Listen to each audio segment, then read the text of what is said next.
Dajme sa ešte k tomu pohárovému zápasu. To musí byť obrovské povzbudenie predtým takto vyhrať, najmä potom zápasy so Žilinou.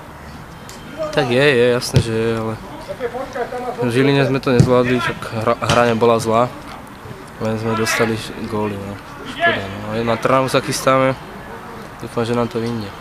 Takže dá sa povedať, že ten zápas Petržákov tak padol vhod ako... Jasné, lebo v kabíne nebola moc dobrá nálada, však 4-0 aj 4-0, ale tak dobre to padlo. No.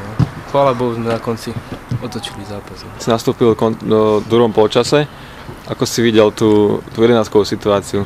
Tak, bola prísna, ale tak bol tam kontakt, ten obranca išiel podľa mňa zbytočne do toho. Kde si to dostal? Presne? Do rebra, do boku. Aha. Idete zajtra do Trnavy, ty si bol hrdinom v tom prvom zápase s Trnavou. Ako sa so spom tých 11 kôl pozeráš na ten zápas? Tak bol to zápas neuveriteľný, no. Však som nastúpil prakticky iba na 30 minút, dal som 2 góly, takže som tomu nemohol chvíľu ani uveriť.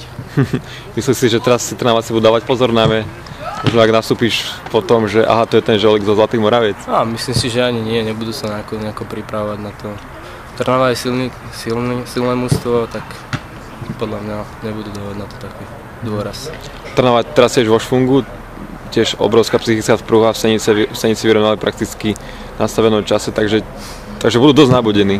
Jasné, ešte tam príde aj veľa divákov, budú ich hnať, tak bude to ťažký zápas.